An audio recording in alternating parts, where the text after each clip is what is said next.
those two, fine. Well, there's a third one. I didn't look at I haven't 23. seen the third one either. Would be potentially 303.523. No, that's one. You don't want. No, that's the one. Okay, I guess not that one then. Not 23? We'll take that one. Yeah. I beg your pardon. We'll take 23. Yeah, 303.523 would be a potential. Yeah, we'll Okay, take 23. Put 23 Can we back get up, those please. printed out somehow? Yeah, we'll take 23 as well. I'd like to use a highlighter. We're kind of on a spur of the moment here. Do we have the ability to sort of? Okay, so let me be clear that because I'm gonna allow 3035-24, we're also gonna allow in 12, 22, and 23. Is that correct? That appears to be it. Mr. Shapiro, do you agree?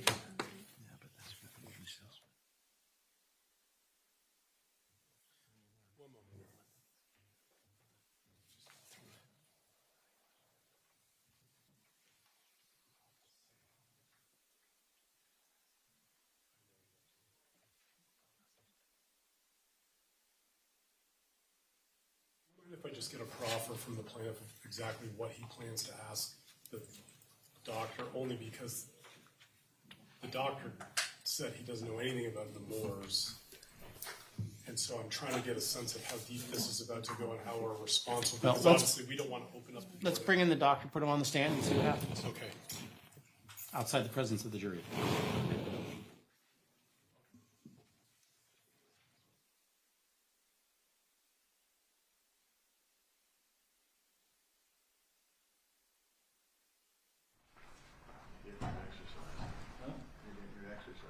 Yes.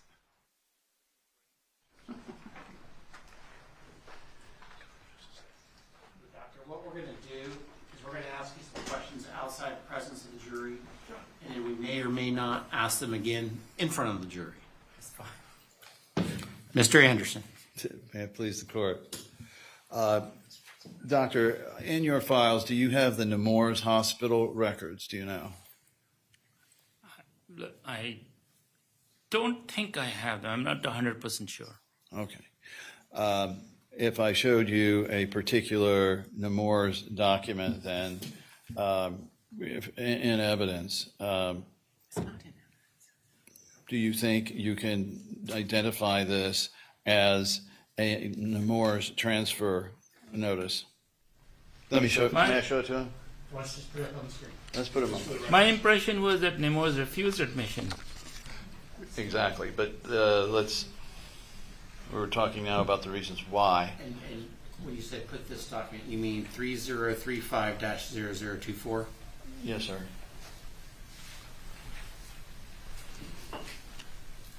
Can I have one of the IT folks put it up, please?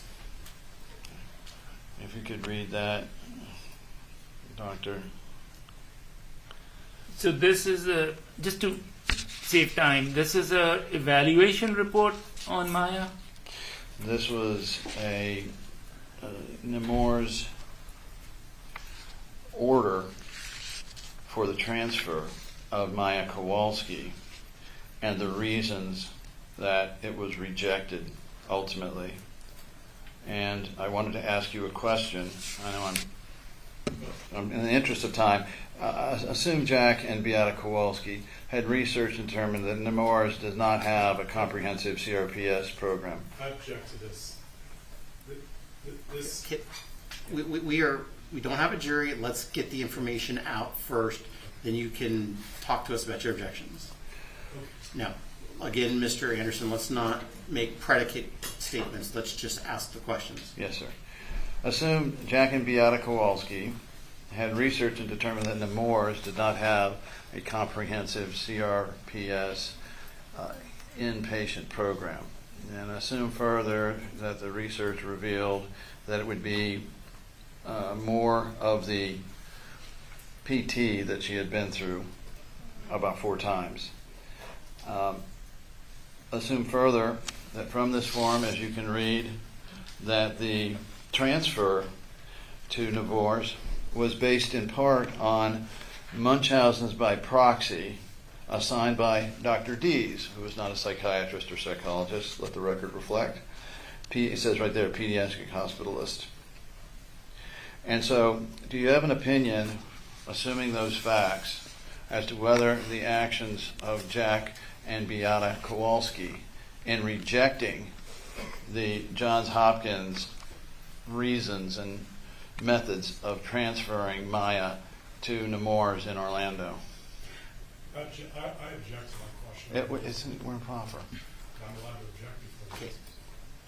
My objection is multiple. It's the court asked the plaintiff not to give a predicate, and then he just gave 6 predicates. But in addition to that, he's asking now the plaintiff to speculate on the state of mind of the parents. He's not disclosed as an expert on either and judge the reasonableness of their conduct. Okay. Well, one thing I heard is you're now asking him an opinion.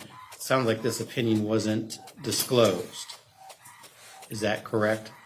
He had no opinion about transfer unavailability. Well, they were going to, I'm sure, open that door. I felt like they did on their cross. That's why I stood up. Well, they opened up the door about Nemours. That doesn't mean this witness can give opinions that hadn't been previously addressed or disclosed. I would. I can't remember the specific 2 or 3 questions, but my memory is that the questions were designed to give the jury the impression that somehow the Kowalskis had misbehaved or done something wrong in rejecting the Nemours transfer. That was clearly the thrust of them. To me, that opens the door for me to point out that they turned it down because it was based on, in part, Munchausen's by proxy, and I believe one of these codes here is from conversion disorder for Maya.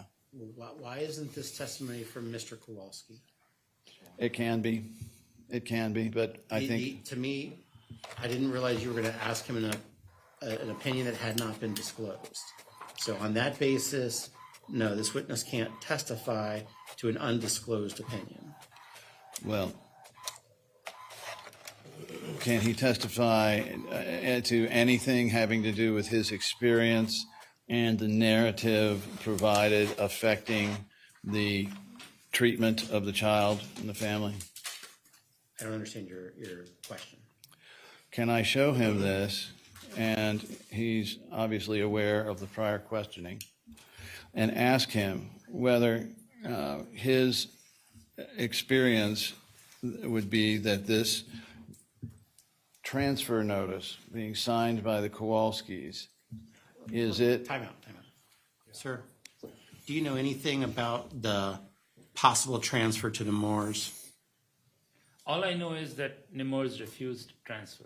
Okay. How did you come to that information? It's somewhere in the records.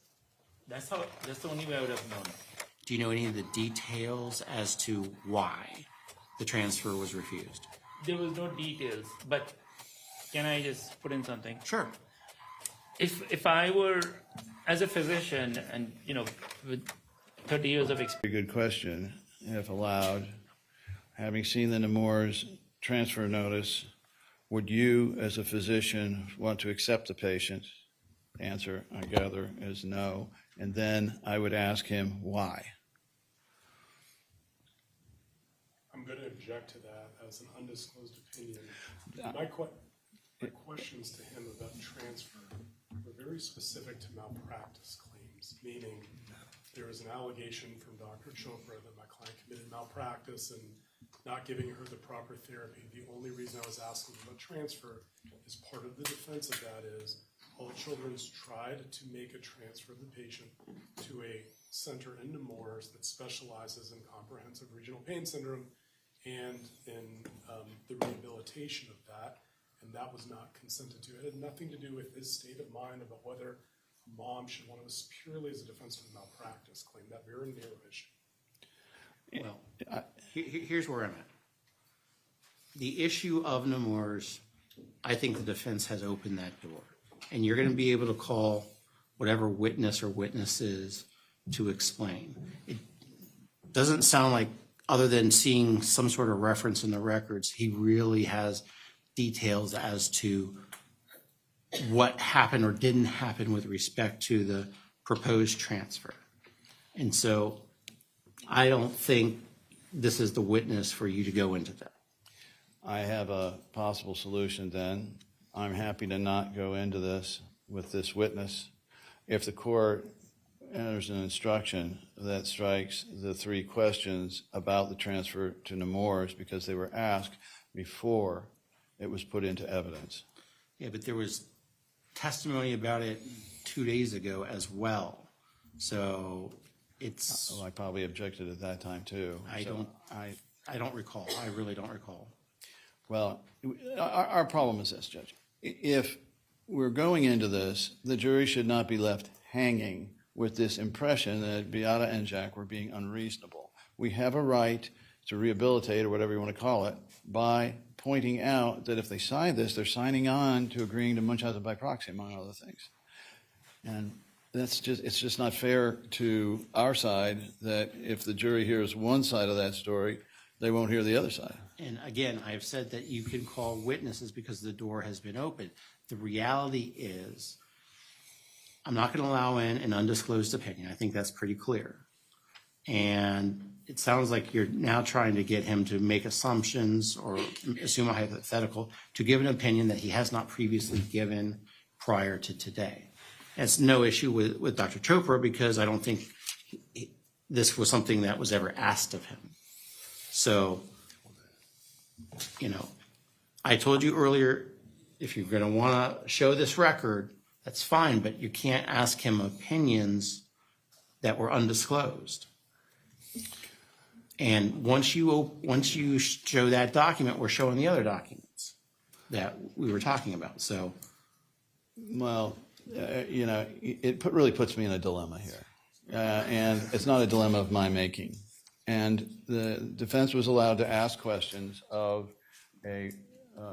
for a witness for documents that were not in evidence, thus leaving the jury with a certain impression.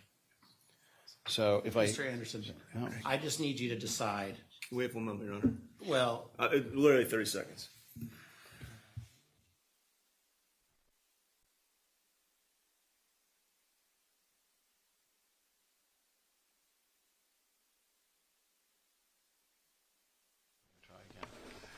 Dr. Chopra, I'm showing you Exhibit 3035-0024. Do you have it in front of you? Yes. And does there appear to be a series of diagnoses in the middle of the page by a Dr. Dees, a pediatric hospitalist? Yes. And is one of the diagnoses assigned by Dr. Dees Munchausen by proxy? Yes. If you turn the page, is there... I can turn it. Somebody else will. That's all right.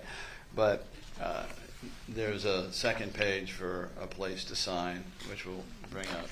And that's all I'll ask you. Was there a place where the Kowalskis were supposed to sign to agree to this for transfer? That's my own. Those are 3 factual questions. There's no place for the patient or the patient's representative to sign.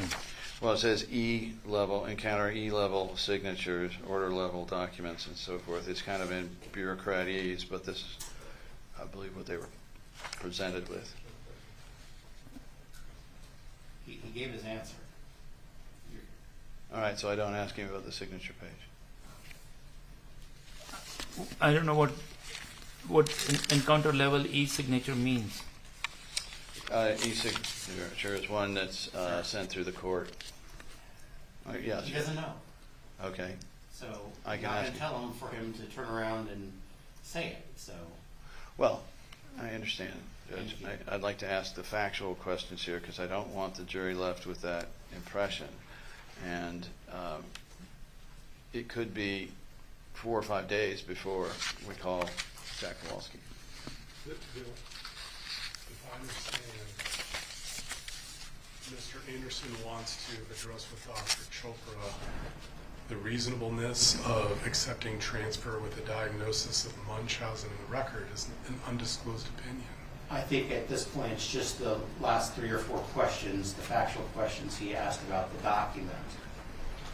And the problem with that is the redirect, if the implication, I don't think this is a secret, if the implication is going to be that we would have accepted a transfer, except now that there's a diagnosis in the record, it's going to open up a redirect on the fact that it was also in the record in 40 other medical records and providers, from Lurie's to et cetera. And I don't know how much of this I need to get in front of this witness. It's just, That's a difference between a diagnosis and a theory. Here's where I'm at. Those questions that you just asked Mr. Anderson, except for the parent signature question, I'm fine, and I'm fine with the 0024 and 25. But if you go there, I'm going to allow 12, 22, and 23 as well. So I just need you to decide right here, right now, whether you're going to use this witness to do it, have this discussion, or you're going to call someone else down the road. And I know you feel like you're in a box, but at this point in time, you got to make a decision. Well, over my objection, I probably at this point will hold off, with the document. But I will ask questions about the basis for the transfer. Does he know the basis for the transfer in part was Munchausen by proxy? Okay. Is that okay? If you're basically now going to ask him questions off of this document, I see that as the same thing as us introducing and showing the jury the document. So That's pretty much the way I felt on their Mr. cross-examination. Anderson, we are where we're at. Do you want to use this witness to talk about the Nemours issue as I just outlined, or are you not? One moment.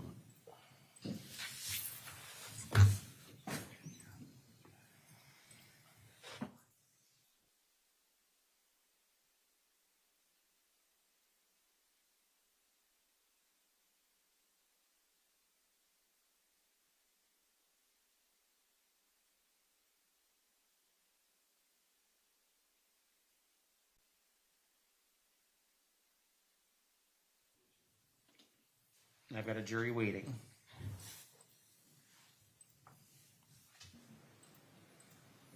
I don't know. It's very difficult. One more question of him, and then In proffer or Proffer. outside or with the jury? proffer. Okay. Are you able to identify this as a transfer form as opposed to something else? This is a report of an admitting nurse from Nemours. Okay. And can you see from this document why we have an admitting nurse at Nemours giving this report?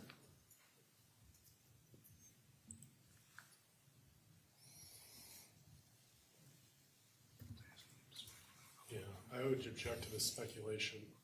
You can answer the question. Sir, do you know the answer? If you don't know, What's you the don't question? know. Yeah, the Sorry. question is, do you know why, and at this juncture, a transfer nurse was involved? Well, yes, that I know. All children wanted to transfer Maya to Nemours All right. for rehabilitation. And then what does the diagnosis in part show as a reason assigned by Dr. Dees to transfer her over? It shows Munchausen by proxy. And in your opinion, did this child have Munchausen by proxy? That is in the report and in the record. Absolutely not. All right. I'll use it. Anything before I bring in the jury? I don't think so. So to be clear, at this point in time, and I'm not making this, but are we admitting 3035, 12, 22, 23, 24, and 25? Is that correct? Yes, Your Honor. I believe so. Oh, wait. You don't. There's a portion of that I beg your pardon, Judge. There's a portion of 24, I believe it is, that does make reference to dependency court proceedings that I would like to redact before it gets admitted to evidence.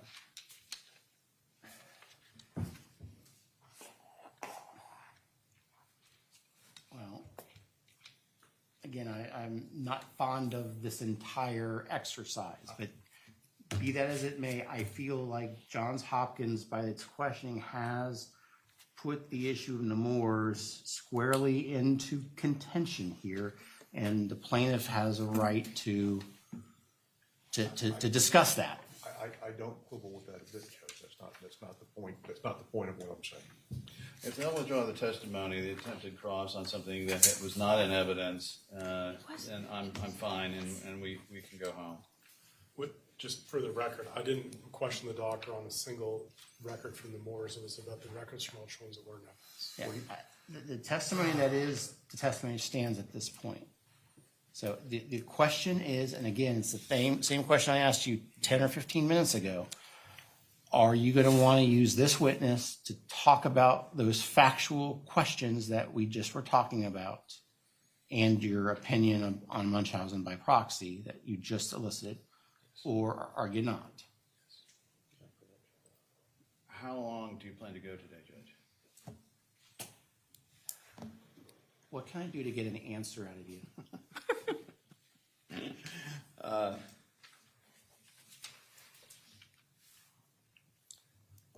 I think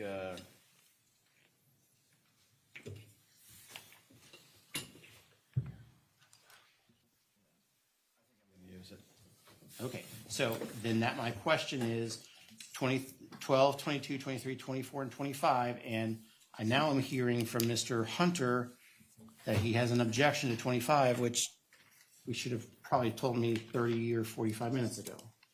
So It's basically the bottom of 24, Judge. can someone put up 24, please?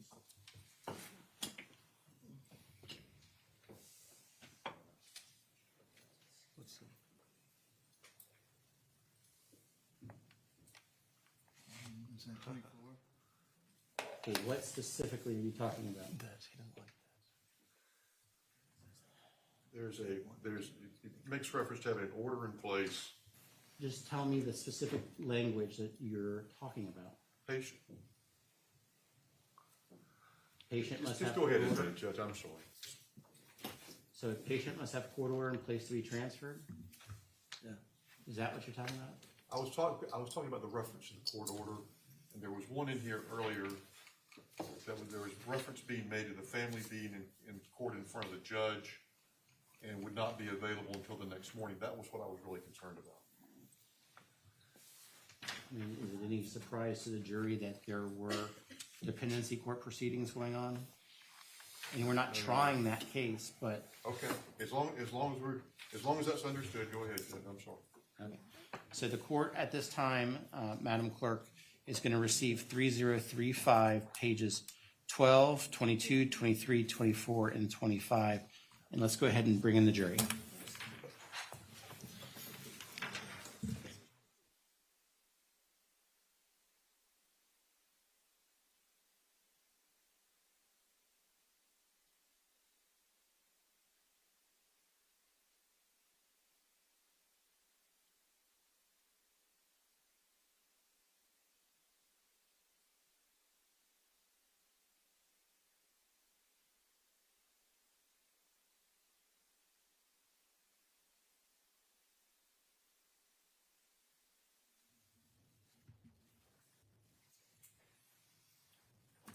Okay, everyone, please be seated.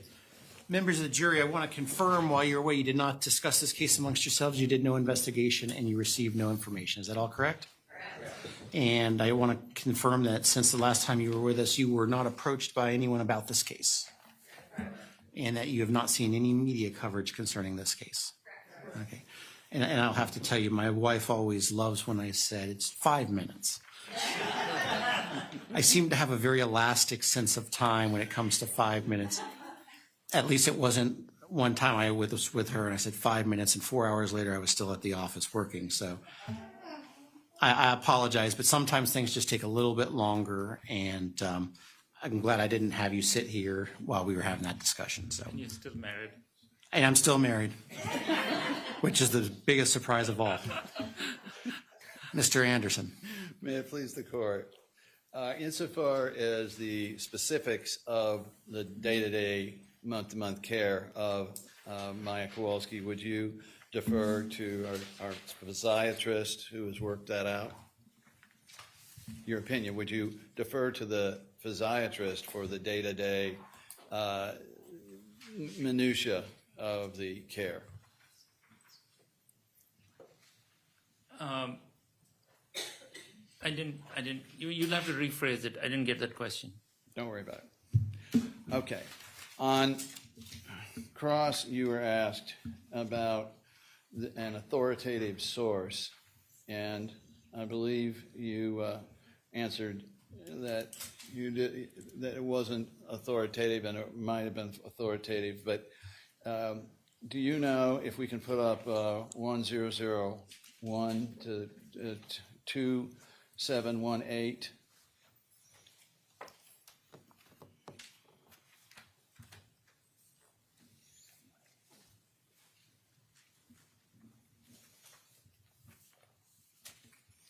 Okay, I'm shifting gears because that's not the one I wanted, but I can use this one to get that point, which is my next one.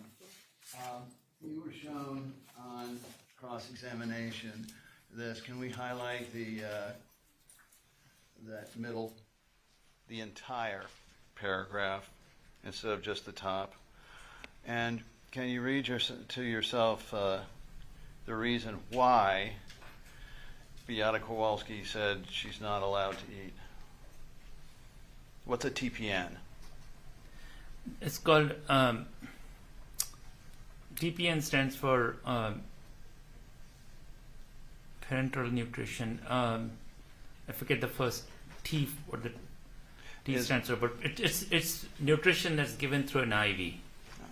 And is TPN a ban on feeding until the diagnosis could be understood by the hospital? No, there's nothing wrong on giving TPN. I mean, there are some risks involved when you give someone TPN. Okay. And did it come to your attention, though, that there was an order from Johns Hopkins that prohibited Maya from eating until they actually diagnosed what was wrong with her stomach? Objection, lack of foundation. I wasn't aware of that rule, but that would be standard practice. And so, if this is standard practice, and there was, in fact, such an order, would it be reasonable for Beata Kowalski to inform whatever the nurse was or whomever that Maya couldn't eat because there was an order saying not to eat? Objection, it's lack of foundation. It's also speculation on the state of mind. Well, it says that Beata said that she is not allowed to eat, that she was just quoting the hospital orders, which the nurse should have known. Yep. Okay. There was also a question about a tethered cord. Let me show you Exhibit 1028-147.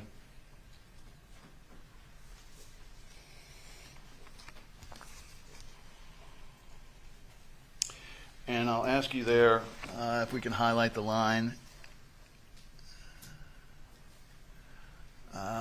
where he says the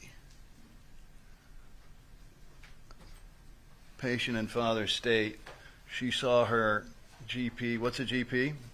General practitioner. And so what's happening here? What does it show insofar as Jack Kowalski following up on the tethered cord recommendation you made? He did follow up. Let me show you then 2004-44. It's the MRI and Dr. Wassenauer's records. Now, there are no findings there of tether cord, are there? No. does it appear to you then that the Kowalskis followed up on your recommendation and found that now that they had the test results, there was no tethered cord? There was no tethered cord. They did follow up on it. Yes. You were asked on cross-examination about what was an authoritative source, and it was specifically the guidelines. I'm forgetting the phrase that they used. Consensus guideline. The consensus guidelines. Do you recall that testimony? Well, I was reminded about it. Yes. Okay. And you said you were aware of it. Does it show that Stephen Cohen is one of the authors of that? Yes, he's the first author on it. And tell the jury who Dr. Stephen Cohen works for. John Hopkins, All Children's. There's an objection to move to strike as inaccurate. I move to strike it as an inaccurate statement. It's just Johns Hopkins. You can overrule. You can Thank you.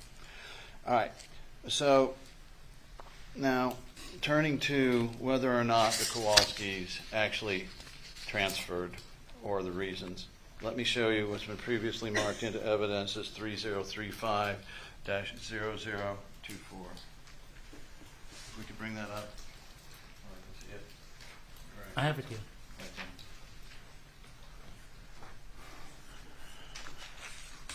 All right. And so, in this, does it appear to be from Nemours? Yes. And does it appear to be a transfer nurse that is creating the progress note? So, for the ladies and gentlemen of the jury, just want to explain. When a patient is transferred from one hospital to another, the second hospital sends over a nurse who does an assessment. And then based on the assessment, the second hospital will decide whether they want this patient or not. And that's this report. So, if you look at under Sandra Perez, MSW, does it say that she met with the Johns Hopkins people? She met with. Yes, she did. She did meet with them. All right. Is one of the diagnoses already made and placed into this Munchausen by proxy? Yes. Doctor, what happens, and you previously discussed this, when a diagnosis like this is put into a patient's records? I object to this. He's already testified about narratives. that question I'm sustaining. If I. One second, sir. I sustained it, so Mr. Anderson's going to have to ask you another question. Okay. What, if any, effect in your practice as a physician does having this Munchausen by proxy in the record? Same objection. I'm sustaining. As opinion? Yes. Right. Well then, does it say that Johns Hopkins told them it was Munchausen by proxy Objection. among the... Overruled the objection. You can ask that question. Does it say Munchausen by proxy is one of the diagnoses? Okay, I have an opinion on this. Please. Can I say? Okay. For one, they. Object, Your Honor. Same objection. Well, the jury needs to know the truth. Sir, what I need is you to answer the specific question that was asked. Okay. Which I have now forgot. The question that you'd asked was, is Munchausen... No, what... What happens when... Well, that one's already been overruled. I said, was Munchausen's by proxy assigned by a Dr. Dees with Johns Hopkins? Yes. And did Maya have Munchausen by... Or did Beata have Munchausen by proxy? No. And is that a psychiatric diagnosis? Yes. Is it a negative psychiatric diagnosis? Objection. It's a grossly Overruled, you can, the answer stands. it's a grossly negative psychiatric diagnosis. All right. And so, if you look at the bottom, does there appear to be some editorial about Maya with Johns Hopkins?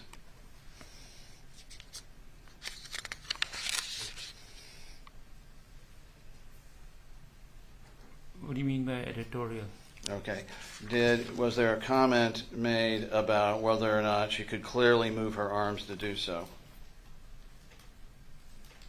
Yes. All right. And so, in the actual diagnosis for the transfer, which the Kowalskis would have to consent to, obviously, was there a finding that was, in effect, an admission that if they signed, it would be Munchausen by proxy, they would agree to it? Objection, Your Honor, and scope and foundation relevance outside. Mr. Court Reporter, can I have that question again, please?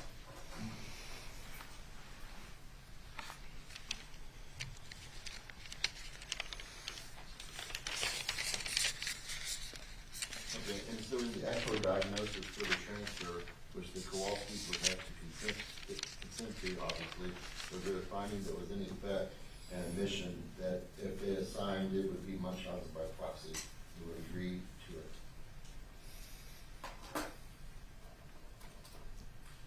I'm going to overrule the objection. You can answer that question. Yes. No, I could say. If the Kowalskis signed it, they would be admitting that they have Munchausen by proxy. Thank you, Your Honor. Is it defense term? Just very briefly. Well, one last question. Was this transfer notice for the purpose of CRPS treatment or for a psychological psychiatric treatment? Objection. Sustained. Nothing further.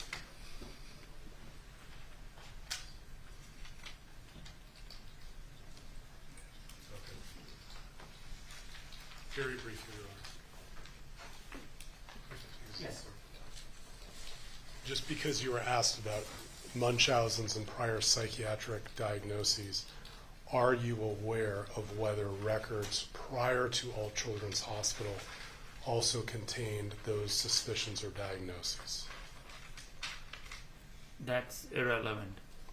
I asked you if you were aware of whether other institutions prior to All Children's had also made those diagnoses or suspicions. I'm just trying to think of the hospitals. No, not aware of any. So the totality of the records that you reviewed and everything you reviewed, you don't remember ever seeing either at Tampa General or Lurie's Hospital prior to All Children's their records containing their records containing either diagnoses or suspicions from other physicians about either Munchausen's or other psychiatric disorders. You don't remember ever seeing it. Objection. I know. Across because facts are not in evidence. No. Overruled. I don't recall any of them diagnosing. That's all. Thank you, Doctor. Anything further from the claims? No, Your And You didn't see. you don't understand. The expect jury that. actually gets asked questions too. Are you serious? It's a nice day. Members of the jury, do any of you have questions for the doctor? I see at least 1, 2, 3. Lawyers, please come forward. Seriously?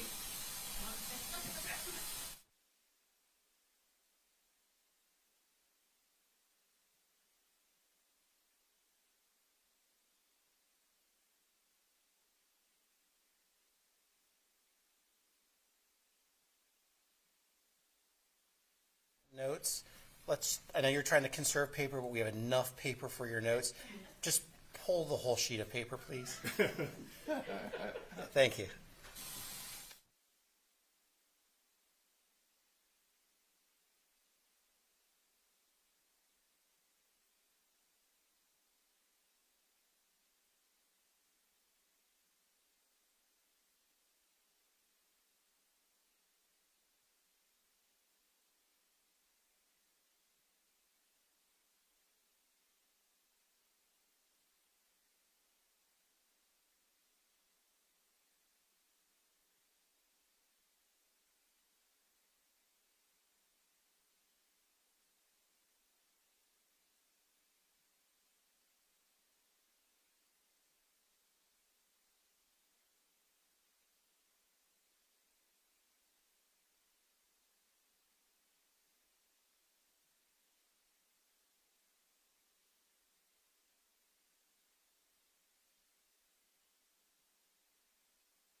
Hey, Dr. Chopra, I have quite a few questions from the jury.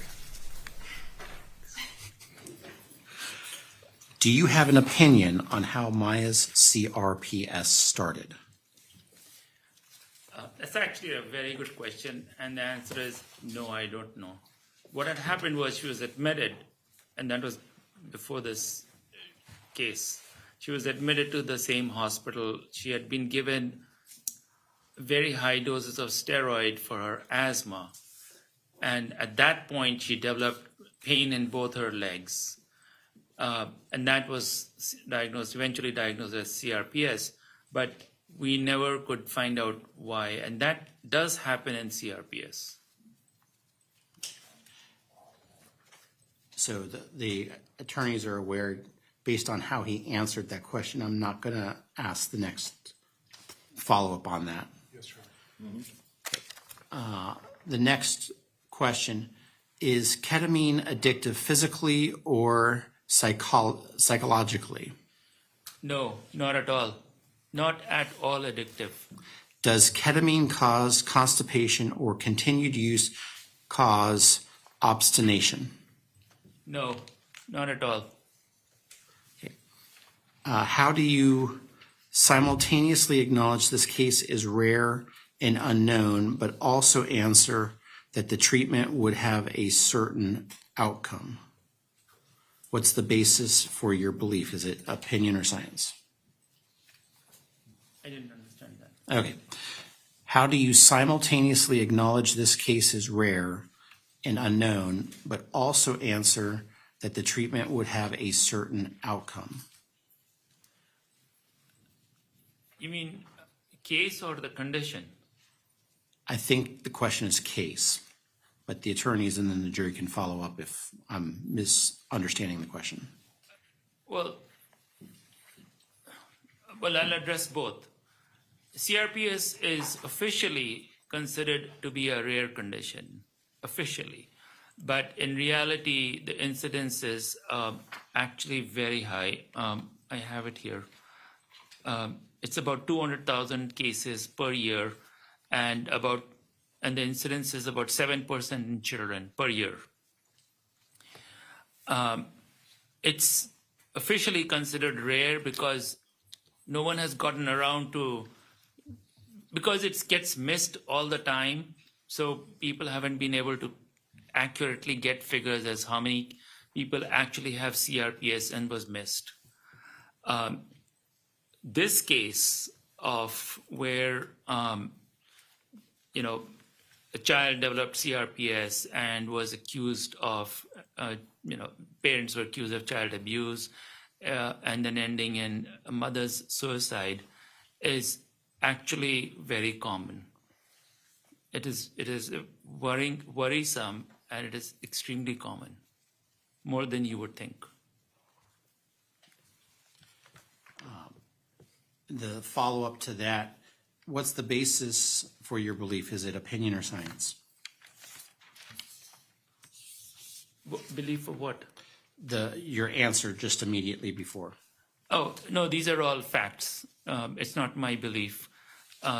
It's not a rare condition, but that's my belief. It's not a rare condition. And it's a general consensus also. It's just that we haven't gotten the data going. No one has bothered to collect the data. So it's still considered a rare condition.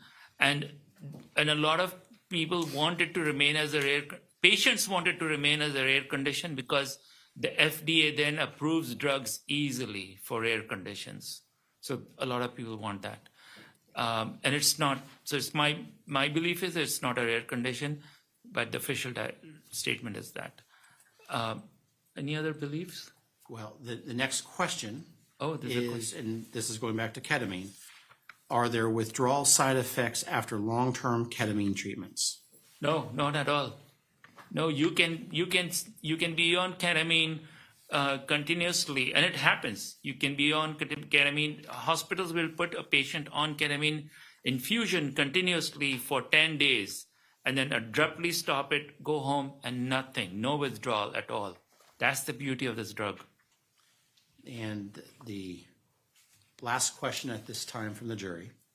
Is it more common for the onset of CRPS symptoms to gradually progress or to just appear one day with excruciating pain?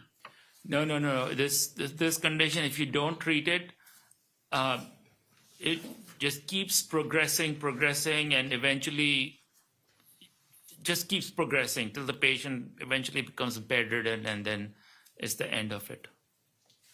It doesn't get better on its own, ever. Plaintiffs, are there any follow-up questions?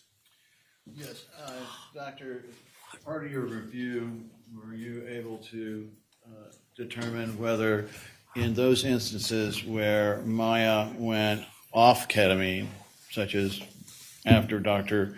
Kirkpatrick, and before she went to Mexico, whether she ever experienced any withdrawal symptoms? No, you don't get withdrawal from ketamine. I mean, she came back from Mexico and she didn't have withdrawal. No, you don't get withdrawal from ketamine. And can you tell the jury, just so that when they're back there looking, what if it were to be withdrawal, if it was an opioid-like withdrawal, which I think is what they're thinking, what would you expect to see in her records? Well, she would have tremor, like any other withdrawal. She would have tremors and, what's it called? Feeling like bugs under your skin, and all of those symptoms. Severe nausea, severe nausea. All right, and it's sort of similar to alcohol or nicotine or substance, any addictive substance? Kind of. But is ketamine addictive? Not at all.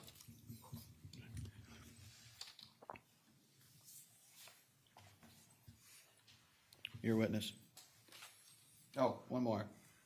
Can ketamine, have you seen in your career asthma attacks cause CRPS?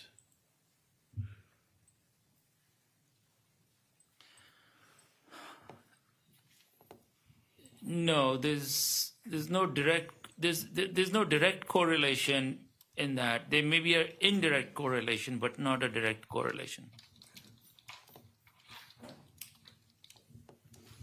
Thank you, Doctor. I'm only going to owe you $1. Is there a One question, $1. Is there a stop period? Do you have a button to push for stop? I told you I'd pay you your $1. Yeah, it's going to be quick, I promise. Just to follow up on one of the jurors' excellent questions. The side effects of ketamine, those include nausea, vomiting, colorful dreams, hallucinations, and headaches, correct? Yes, but I need to elaborate on that. If you give someone a whole lot of ketamine suddenly, let's say I gave you 200 milligrams of ketamine as one shot, you would have all of those. You would be seeing pink elephants flying around this room. But if you give 200 milligrams over 4 hours, you'd be fine. Okay. So high doses of ketamine would cause those side effects, correct?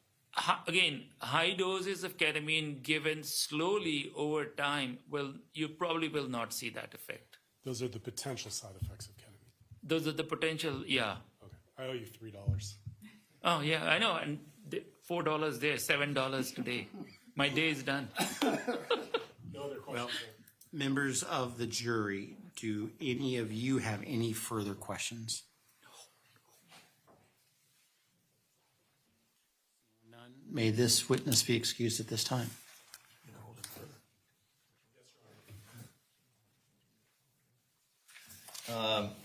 I may hold him for potential recall later, but he may be dismissed today. Okay. So, sir, what that means is you're free to go today. It's possible they might ask you back. So let's not talk about our testimony with anybody except for the lawyers, okay? Okay. He hates me. Thank you for being here, and have a good afternoon. Thank you very much. Okay. Am I supposed to leave first before everyone? You can go right now. Oh, cool. And you might want to leave before we change our mind. I know, these are these days. Thank you.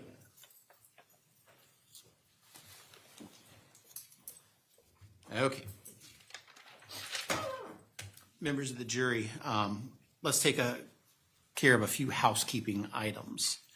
That's going to be our last witness today. So I know it's only 4 o'clock, and I'm sure you're really upset that we're leaving at 4 as opposed to 5. I know that there was a request earlier to kind of know what the schedule is.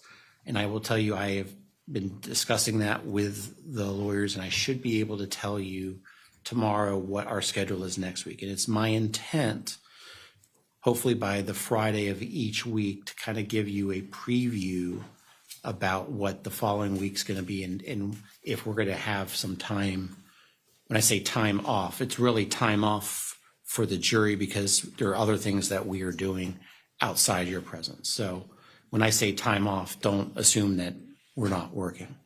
I will tell you the logistics that go into a trial are extremely difficult. And before I was a judge, I was where these lawyers are, and you're balancing witnesses. They've got their own commitments and work, and that's before you even get to the life issues like a plane gets diverted or a delay, or someone gets sick, or someone has to go to the hospital. I mean, there's just all the life issues that go on. So we kind of build into our schedule a little bit of time to account for that.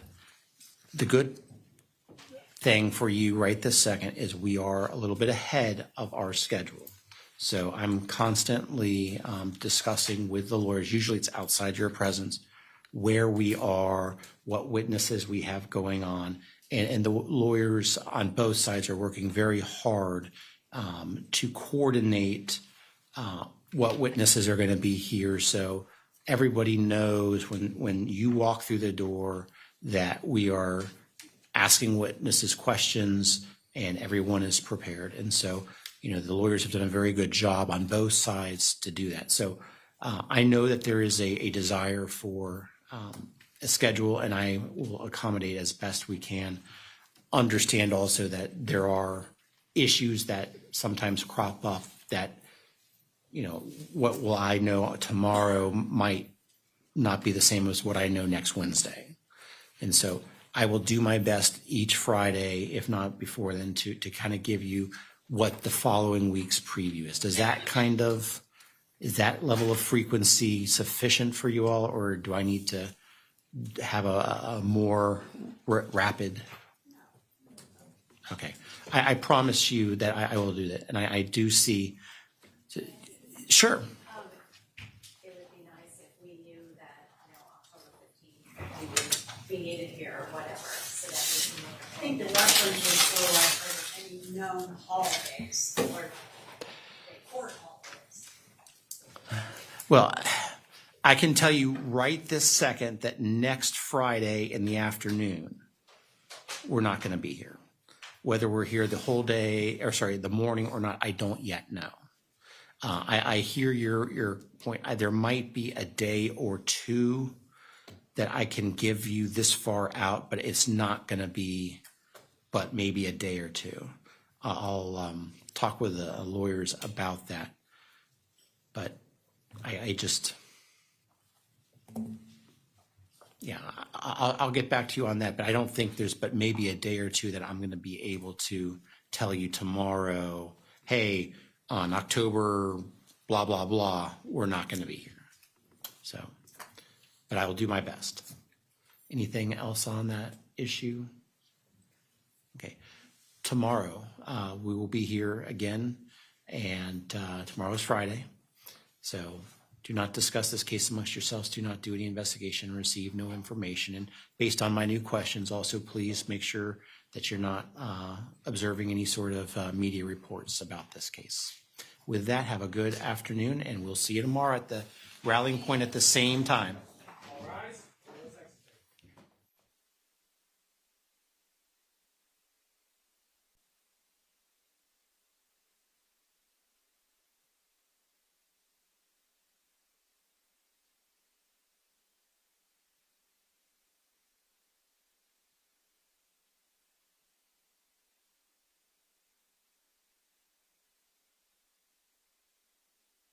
Presence probably is a good thing that Dr. Kirkpatrick wasn't here today. Do we need a break before we talk about whatever we need, or do you want to keep going? Can we keep going? Because Okay. Keep going, so quickly and get out of here, John. Keep going it is. So what's the next issue? Obviously the jury's out of our presence. What's the next issue we need to address? Judge, None by plaintiff.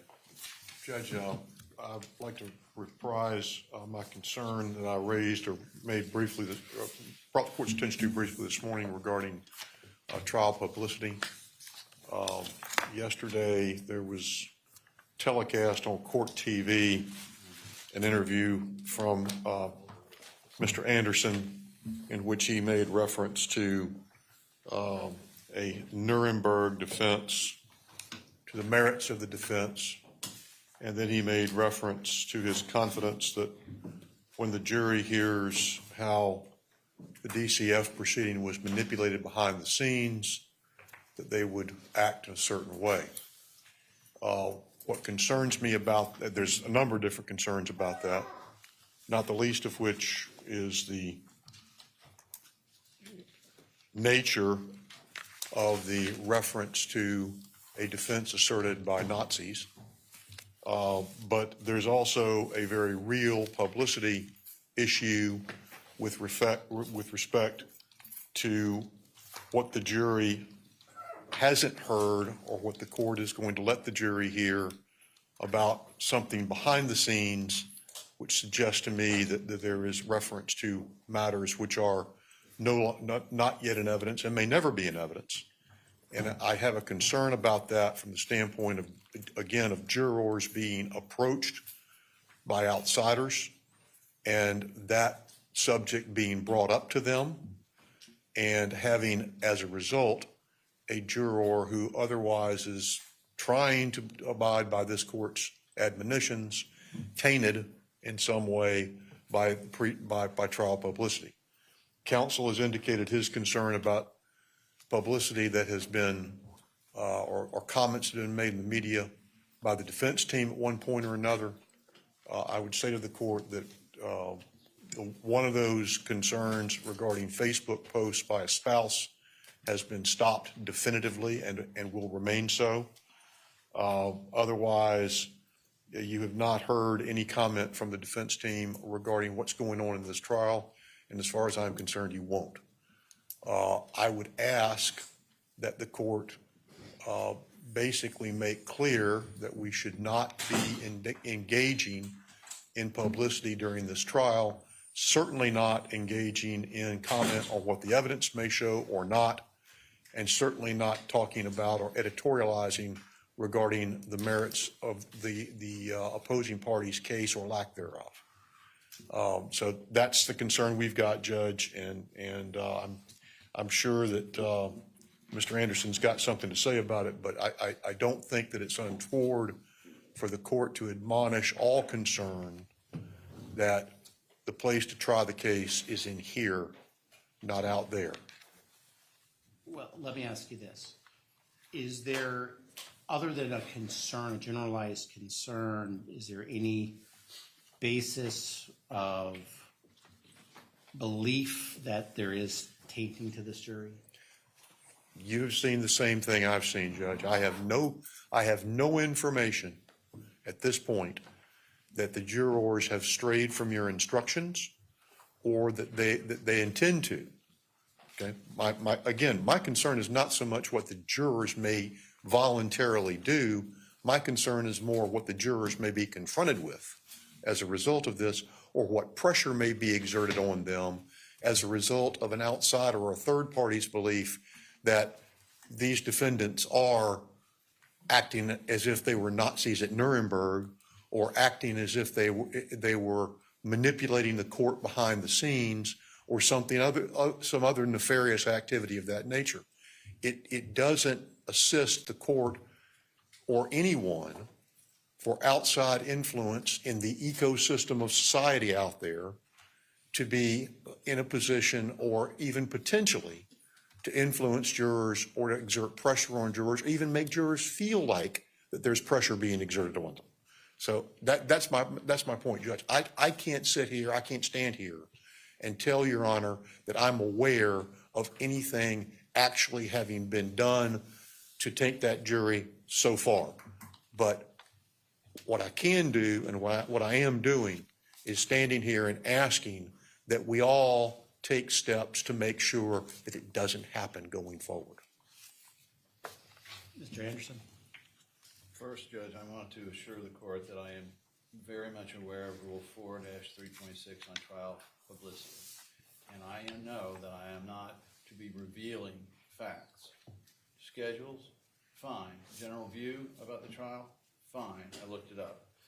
You can't put facts out there that are possibly not going before the jury, and you can't elaborate on those facts because, again, that is an outside source for the plaintiff, the jury to somehow access. And I have not done that. The defendants, however,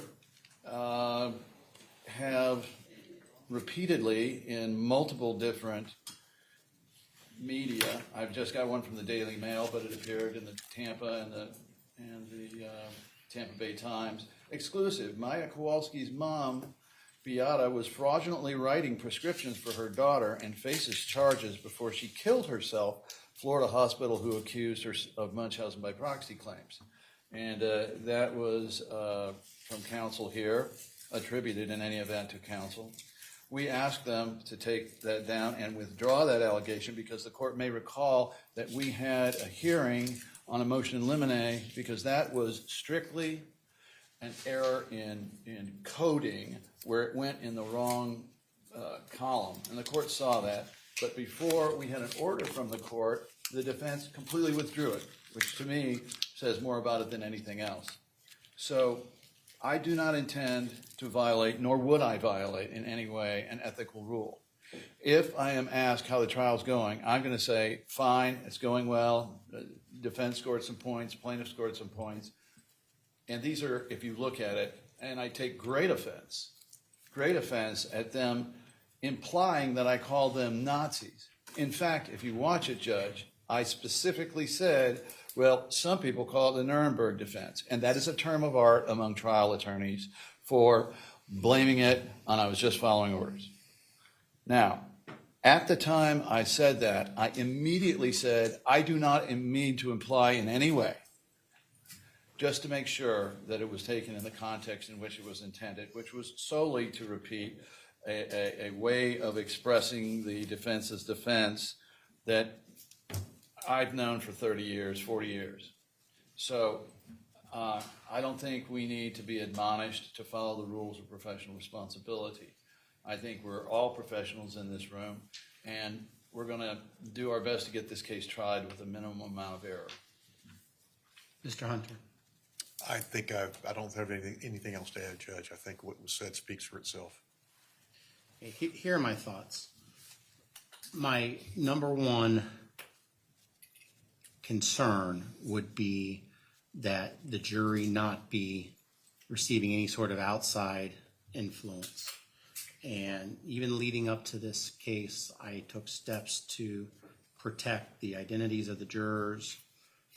As you know, every time the jury comes in, I ask them about whether there's been anything, any discussion, or if they received any information. And now at your request from this morning, I've made a little bit more specific question, and I think that's fine and appropriate. Both of you are licensed members of the Florida Bar, and you both know Rule of Professional Conduct 4-3.6.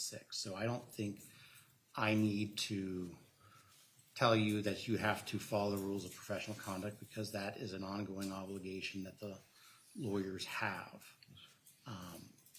As far as the content, certainly I've seen no indication that any of the media attention that has occurred in this case has been observed or provided information to any of our jurors. So at this point, I don't have a basis to believe that the jury has been tainted in any way, shape, or form. One of the greatest things about our country is the First Amendment and the ability to talk and to speak, the freedom of the press. And if I were to enter some sort of gag order when I don't yet have a basis to believe that any of the jurors have been approached or somehow tainted, then I'm afraid that my actions would be beyond the First Amendment of the U.S. Constitution. I'm just frankly not going to go there. Now, if there are attempts at the jurors and there comes an issue, then we might need to revisit. What the lawyers say, you're responsible for the words you say, and whether someone walks themselves into a defamation lawsuit, that's between the two parties, or a bar complaint, that's between the parties. But that's not an issue for me. So I'm not going to take any action other than what I did this morning, which is to ask the more specific questions. And I trust both of you as members of the Florida Bar to comply with the rules regulating the Florida Bar. We understand. Are there any questions or clarifications? None by plaintiff. Okay, what's the next issue?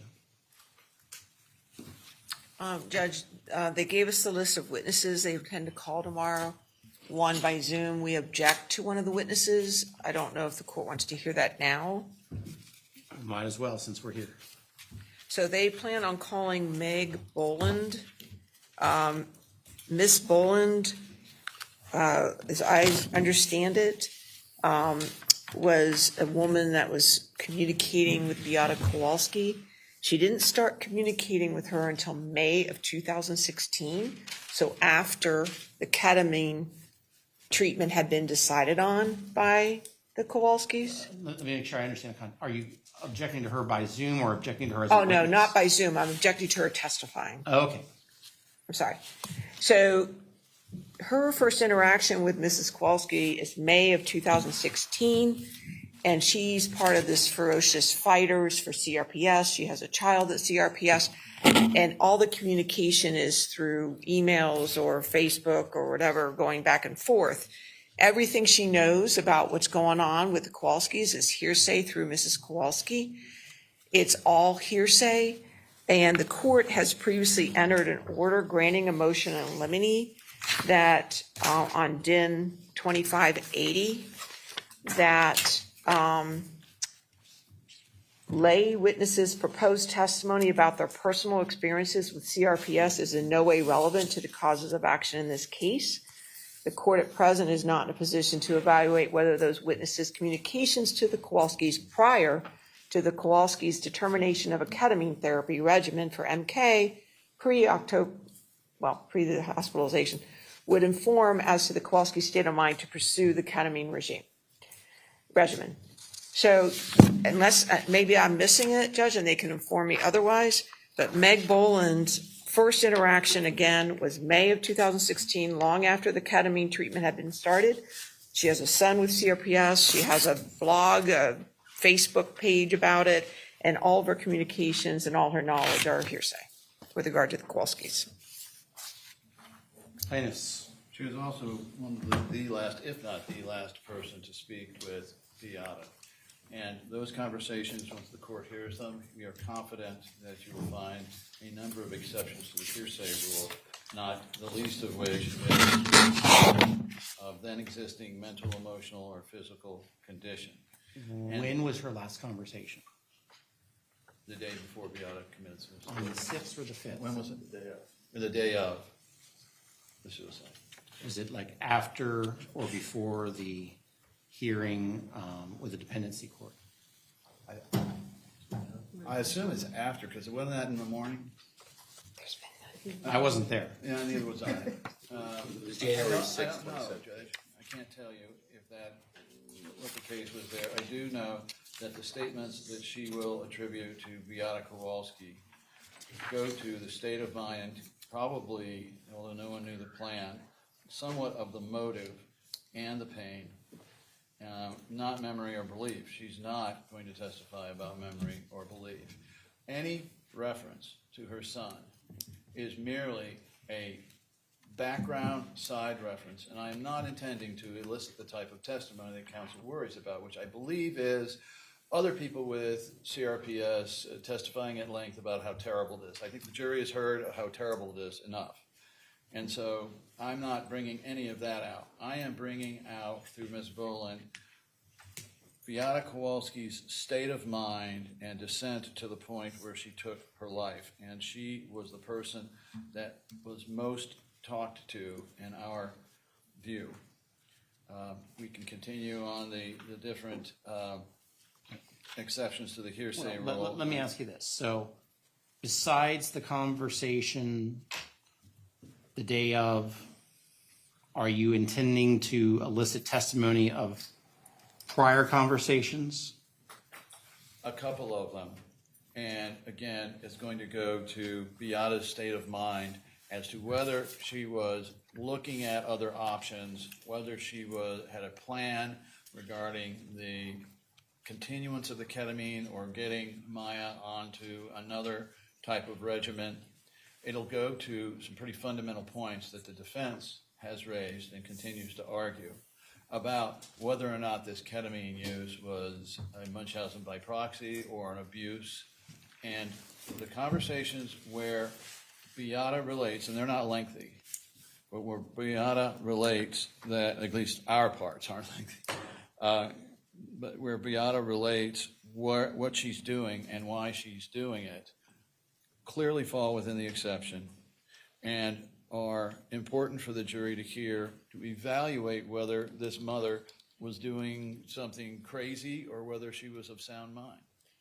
Judge, this is the type of genie that can't be put back in the box. I think there's going to have to be a proffer with respect to what the hearsay statement is and when it was made and under what circumstances.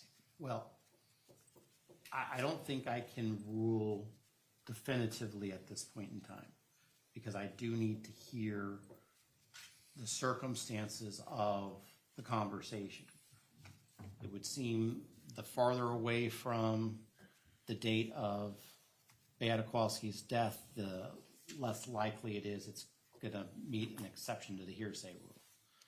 With respect to, yes, I can see a question or two about that fact that this witness has a child with CRPS, but we're not going to go into that witness's trials and tribulations with CRPS. We're not going to get into any sort of advocacy on CRPS. It's just my child has CRPS. You know, Yes, Your Honor. she and I bonded, or whatever it is. Yes, sir. Okay. You But have this right. I agree with Ms. Crowell's. I probably do need a proffer. Now, is she going to appear by Zoom, or is she? She's appearing by Zoom. Did we let my judicial assistant know so we can get an email address for her to send the panelist information? You what? Oh, we didn't know that that was part of the procedure, but we'll take care of it right now. Again, I need panelists, and like, if a person's gonna testify by Zoom, I think I put this in the order, we need to know their specific email address, because for security purposes, it's only gonna be a single link to one person. Right. And it's not gonna be to you, when I say you being the plaintiffs, for you to forward on. It's got to be directly to the person who will be coming in. So we definitely need that, the name and the email address. Now, what time were you anticipating this witness testifying? She's later in the day. I think she would be probably around 2. She's going to be after lunch. So perhaps either before we go to lunch or after we go to lunch, we might need to have that proffer. Is that what I'm hearing? Whenever they're gonna call her, Judge, I mean, I definitely think we need a proffer, because again, Yeah, it's gonna be hard to I handle that agree- otherwise. I agree with you, Ms. Crowells. We'll do a proffer with respect to her proposed testimony. Will the proffer be allocated against our time, Your Honor? Well, it's not in front of the jury. All right. And speaking of time, just so you know, today plaintiff's 3 hours, 10 minutes for a cumulative running total of 10 hours, 15 minutes. Defense 1 hour, 15 minutes for a cumulative total of 3 hours, 25 minutes. So where were we again, plaintiffs? You're at 54 hours and 55 minutes. I think Dr. Choke will put you up to that. 10 hours, 15 minutes total. All right. Okay, so what's the next issue? Judge, I'm sorry, do you want? Ms. maybe you want Crowells? next? Okay, Judge, recall, we started talking about this, but then we didn't have time this morning.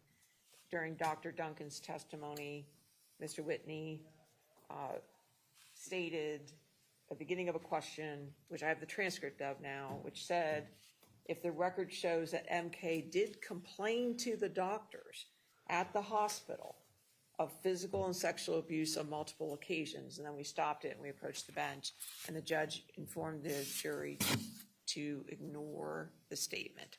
But we're concerned that that's not sufficient, and we would like the court to instruct the jury that there is no claim for sexual abuse by the Kowalskis.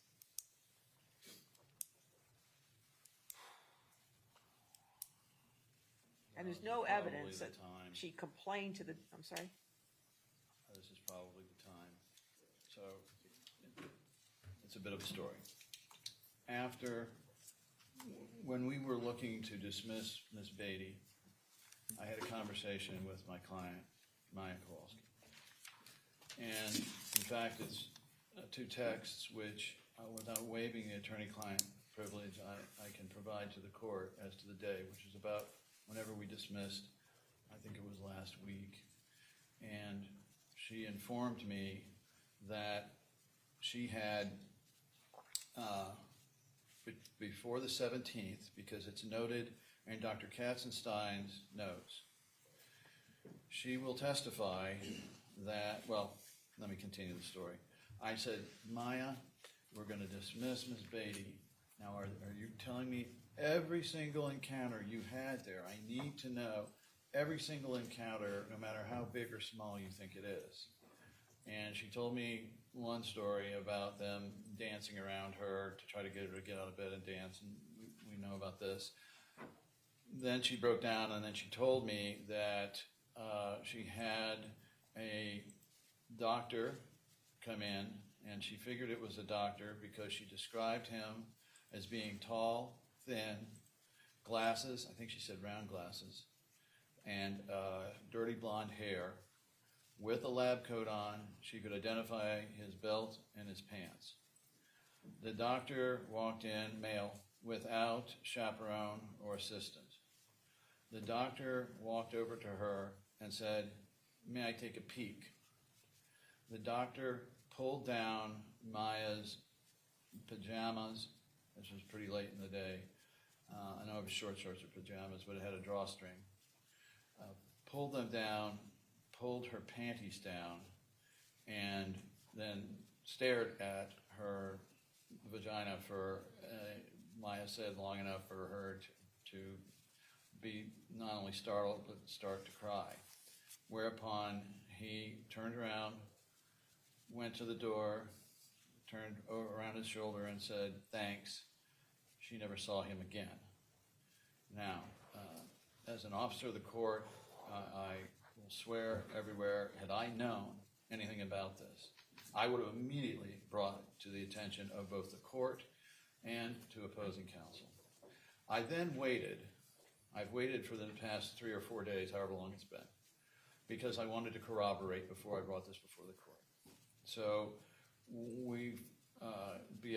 Maya was able to locate a witness where approximately 2 years, a little less than 2 years after it happened, she told a young man who was a friend of hers what happened, and he is willing to testify about it.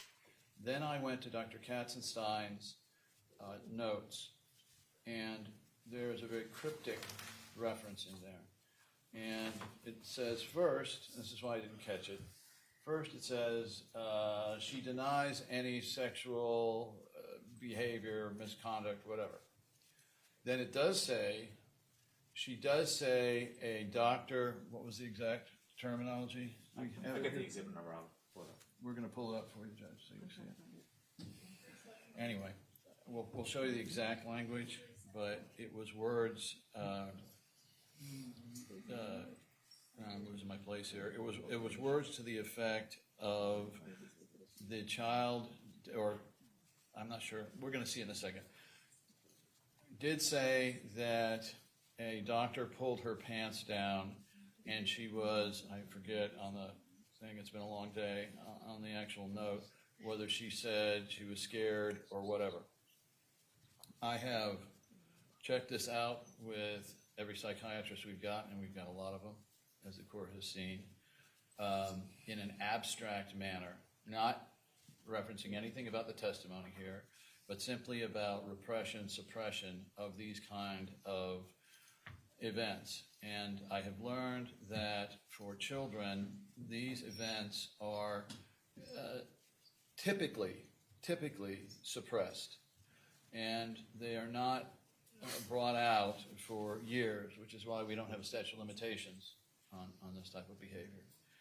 And so I didn't know exactly when to bring it to the court's attention, except until I had corroborating evidence and I had determined that there was a profound reason why Maya did not say what she said.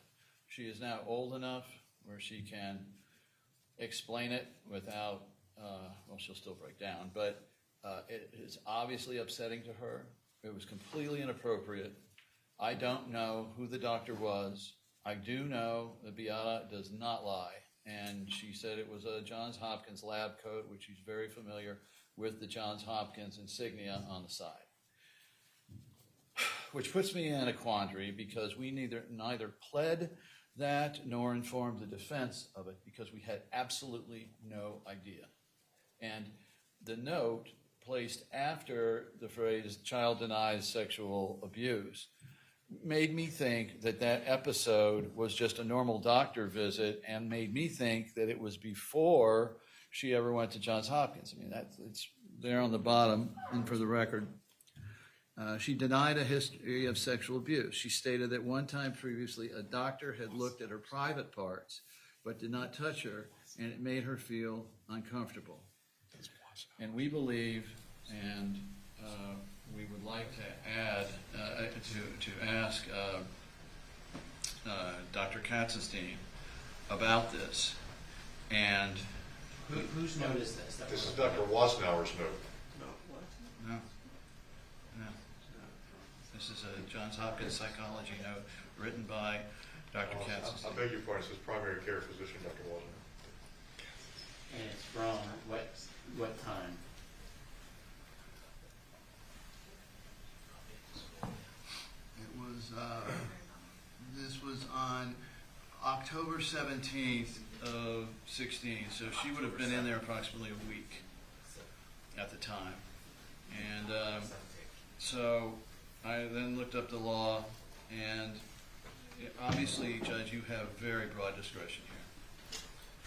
Obviously, this is something new. Put it politely. I'm sorry? To put it politely. I would have brought it to everybody's attention sooner, but I'm not going to release any of that kind of stuff unless I know. This is how I think we should handle it. This is not a ruling, this is a suggestion. Let me get the party's view. And perhaps this is memo time in the future and not to answer right now. Obviously, we've got a question of late disclosure and whether it's within the pleadings or not. So perhaps what I need to understand is what the plaintiffs are asking the court specifically to do or not to do. And then we'll give the defense an opportunity to respond. I mean, and I think this is probably one of those that we probably need writing and we need case law and to be clear as to what it is that you are actually seeking, Mr. Anderson. So Yes, sir. perhaps, and I don't think you're putting Ms. Kowalski on next week. No. If you were to provide your position, maybe let's see, tomorrow's Friday, by like noon on Saturday, and then let the defense have until, when I say close of business, probably the end of Monday to respond, and then on Tuesday we can have a dedicated discussion to the issue. Just as a spitballing ideas here. What? That sounds fine, Judge. I mean, our requests are pretty obvious, but I agree we should all think about it, especially the defense. I have been in their position before. It's an unpleasant position. I know they'll object, but I think both sides need time to review this. Your Honor, if I may, it's totally outside the pleadings.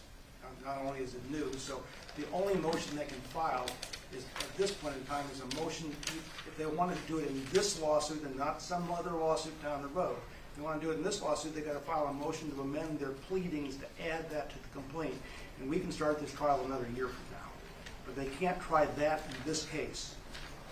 Well, I think because of the subject matter and the weightiness of what Mr. Anderson is saying, I kind of want to have a more formal process. I want to know specifically what the request is, and then we'll be able to review the defense's response, and I feel that might give me an ability to be able to make a more informed decision as opposed to just sitting up here and making this. Now, before all of that disclosure by Mr. Anderson occurred, my thought, Ms. Crowells, was going to be, let's kind of wait and see, because I felt that the instruction I gave yesterday was sufficient to inform the jury that that's not an issue. And so, could I be talked into an instruction later on when we're going through the entirety of the instructions? Yes, but if I were to do it, let's say if I just did it tomorrow, let's say, I think at that point I'm actually focusing and highlighting the issue, which I think would be worse. So I was comfortable yesterday with the proposed resolution that the defense suggested and I agreed with. And so nothing having to do with Mr. Anderson's disclosure, I probably wouldn't have done it, given a further instruction on it in mid-trial. So, is the timing frame like noon on Saturday for the plaintiffs to file whatever they're going to file, and then, you know, sometime, before midnight on Monday, a response? Are those times enough? Yes, Okay, so that's what it'll be. The Madam Clerk notes will say that there won't be any formal order, but the plaintiffs will have it until noon on Saturday and then midnight on Monday night for the defense. And when you are filing your responses, please use that email that we used right before the trial to send a courtesy copy so I can grab it, because the clerk won't be able to docket those things over the weekend or at midnight. Right. Okay. We have one other issue briefly. Yes, sir. Is this before Mr. Altenberg, who's been so pleasantly waiting for days? Oh, Can we get a reminder of that email address, if not now, tomorrow? I think we may have misplaced it. I'm hopefully sure that your assistants can do it. I don't want to do it publicly. That would be bad. one of- Next issue. One of the witnesses for tomorrow is Ms. Deborah Hansen. Ms. Hansen is a former social worker at Johns Hopkins Children's Hospital. As far as I know, life is becoming full of surprises. As far as I know, her only involvement in this case was an early encounter with the Kowalskis, and the fact that she phoned in the first report to DCF. And I'm trying to divine what the purpose of her testimony may be and why it is that she's being called as a witness in the case. If that's if that's the purpose of calling her, we're going to submit that testimony is irrelevant given the court's ruling. Well, the fact of it obviously has come in or will come in, and I am not calling her to extemporize on making the call. I believe she made the first or second call. I think she actually made the first call. But she was there working in the PICU during this period of time when Maya was brought in and is witness to certain events. She is not a managerial employee. She has been gone from Johns Hopkins for years. She is a counselor and teacher at a very, very good boarding school in New England now. And her testimony will circle around party admissions at the time of Maya's being brought in. And she was an eyewitness to several events that are exceedingly relevant and material to this trial. Is she going to be live? She's going to be live. She's here. Judge, I brought up the issue of her report, and that's the only issue that concerns me. Obviously, if she sees other matters that are material and relevant, we can deal with that. I don't think there's anything I can rule on at this point, so. That was the only reason I brought it up was because of the report issue. Any other issue other than the Mr. Altenburn issue from either side? No. Okay, Mr. Altenburn. And have you spoken with Mr. Elliott? I have spoken with Mr. Elliott, and And I got an email from him about 3 o'clock that indicated he wasn't too clear there was a hearing today, so. It's okay. I worked with the delegate last night, and I can cover what we've agreed Okay, to here okay. or not agreed to. There, Well, have you seen my amalgamation of the parties' requests? So what are your thoughts? and my only, well, one thing, you have just a sentence that you did a double on. At the very, before the last paragraph, the sentence, "These three false imprisonment claims are not claims," is actually the first sentence of the next paragraph, I think. It just has an "and" in it in the next sentence. So I doubled the same sentence, huh? Yeah. So that sentence should read, "These three false imprisonment claims are not claims about Maya Kowalski's custody Period. and are not impacted by the dependency court's custody order." I think that would be fine. And the last sentence, my only concern is that the way this case is being tried, I don't honestly know whether the shelter order or the custody order, I should be more specific, will have any effect on all of the other claims. It shouldn't have any claim on medical malpractice, and I don't think it has any claim on battery. I'm not quite so sure about intentional infliction of emotional distress. So I had worried about the language of that sentence, but I discussed that with Mr. Whitten, and I believe that, if for some reason that becomes an issue down the road, I could ask for some clarification on that, but I doubt that this is going to be something that's going to catch the jury's ear in a fashion that will confuse them down the road. So let me see if I can translate what I'm hearing. You want me to say these three false imprisonment claims are not claims about Maya Kowalski's custody and are not impacted by the dependency court's custody order, period, and then not read that next sentence. I would prefer not that sentence, or at least, or maybe just to mention medical malpractice and battery if you were going to do that. But we had gone back and forth, and that was a sentence that I had taken out of my proposal and given you the one that basically said that it wasn't relevant to these other counts. Okay, I guess let me make sure I understand, because I don't think I understand. Okay. You want me to, that clause, "and are not impacted by the dependency court's custody order," are you okay with that or not? Yeah, okay the first sentence is totally fine. It's just the last sentence. It's that last sentence. And I actually would just prefer to leave it out, but if we're going to leave it in, I would prefer the plaintiff's claims for medical malpractice and battery are not affected by the order, and leave it at that, because I'm not sure about all the other claims. And Mr. Whitney, what do you say about that last sentence? We prefer to have that sentence in. The fact that you only see medical malpractice or battery there was done specifically for this concern of the defense, which is the custody orders may at some time become impactful on, let's say, the negligent infliction of emotional distress or intentional infliction of emotional distress. So this is the first time I'm hearing that sentence should be stricken.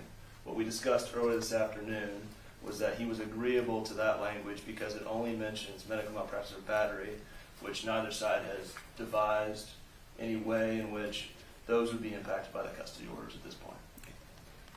Well, how about a more affirmative statement? The plaintiff's claims for medical malpractice or battery are not affected by the dependency court's order. I don't object to that. And again, did it say "and others," or does it say just He's taking out others for now. I would really prefer to have others. I really don't want to send the jury a message in any way, shape, or form. And I particularly don't want the defense to capitalize on any ideas that it somehow affects the remaining causes of action. So, an abundance of caution, I'd like to leave it in. Well, if it becomes necessary, why at the end of the court, why can't I say it, this custody order has no bearing on the following claims? Oh, I believe that the court will. I believe that you will. So for today, I tend to agree with Mr. Altenburn. I like a more direct sentence as opposed to, such as. So plaintiff's claims for medical plaintiff's claims for medical malpractice or battery are not affected by the dependency court's order. Well, not our objection. We just do not want the jury led to believe that they might affect the other counts, but we understand the court's ruling. I don't think it's that big of a deal. I don't think that nuance is something they're going to focus on, and even if they did, I think a instruction at the end specifically identifying the counts could alleviate any possible concern that you had. And Very good. We have two other concerns. okay, If you turn to the first page, Your Honor, and I think we have agreement on this one. This is the second, the largest paragraph on the page there. the one that starts after that report was made. Yes, Your Honor. The fourth and fifth sentence says, the dependency court made the decision to keep Maya Kowalski at Johns Hopkins All Children's Hospital. We agreed that we would add to the end of that sentence, after October 13th.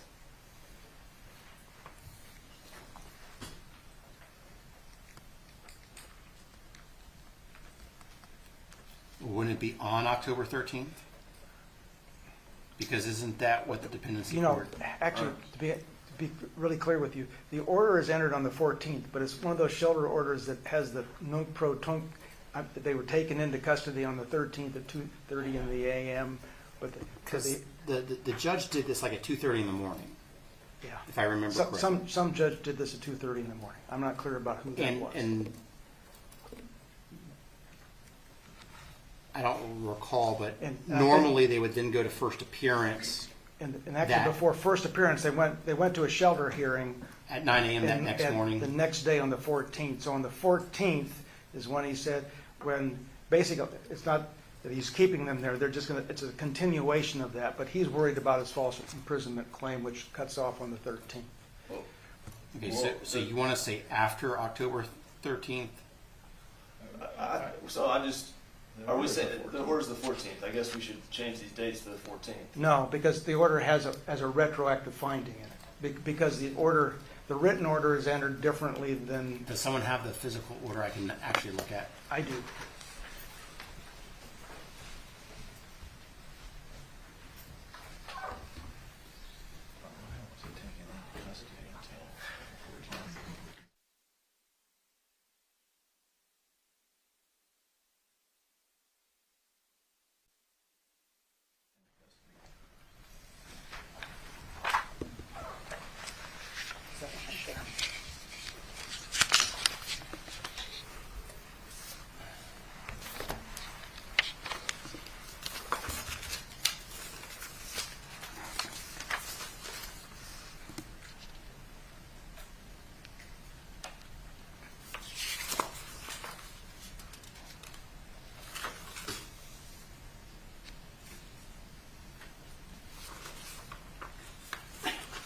Okay, so the dependency court did this at 2:30 a.m. on the 14th. On the 13th.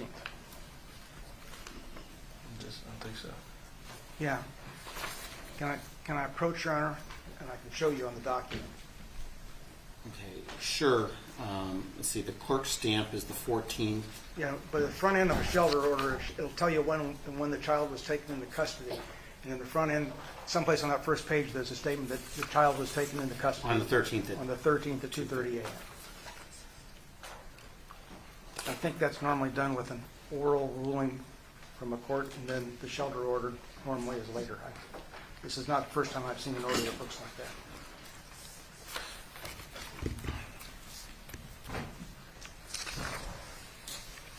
Okay, so what I heard Mr. Whitney say is the parties agreed to, where it says dependency court made the decision to keep Maya Kowalski at Johns Hopkins All Children's Hospital after October 13th. Right, and I think that's an accurate statement of fact and law.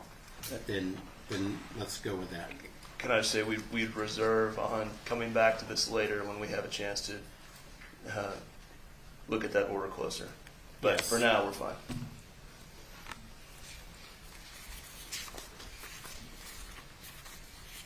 And then I have one more issue when your honor's ready. Yes.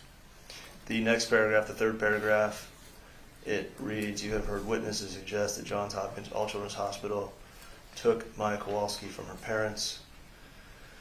We think the testimony offered was accurate. We think we object to this being included. We think it belittles our witnesses and prior testimony, and similar to the court's concern a few minutes ago, we think it would simply highlight the issue that has now passed. So we'd object to that first sentence. I am comfortable with paragraph 3 in its entirety as it's presented here. I think it's accurate, and I think it needs to happen. Well, Anything else? I guess we've made our record, right? I know you don't want it. You're going to read that That's the way the ball bounces. Mr. Altenburn asks when I'm going to read it. Unless there's a reason not to, I think I would just do it at the beginning of the day tomorrow. Thank you. Okay. So everybody knows who the witnesses are tomorrow. Yep, I believe so. I mean, we're communicating with them as much as And we've gotten to my judicial assistant the name and email address so she can get. come over and get the email addresses that we need. Your assistant kindly just emailed us Okay. that information. There we go. Anything else? Since there's still 9 minutes before 5 o'clock on the day, we're only going to be here half day. 30 seconds. We just need exhibits for tomorrow, Judge. Do y'all have the exhibit list? Exhibits? What am I supposed to do? We'll have it to them within an hour, 5:30, 6 o'clock. She's been here all day. We hope to have a half day, so. Is it a lot or a little? It's a short. Please do it as soon as possible. And I don't want to start creeping a lunchtime deadline to 5 to 5:36, then to 9 o'clock, and then 11 o'clock. I really want us to get it around lunchtime because they need time too. I understand. I've been a victim of that, and getting the opposition's information at midnight is no fun. Okay. Sleep-wise. Thank you all very much. We'll be in recess until tomorrow at 8:30 in the morning. Okay, feel free to move around. I'm just going to clean up.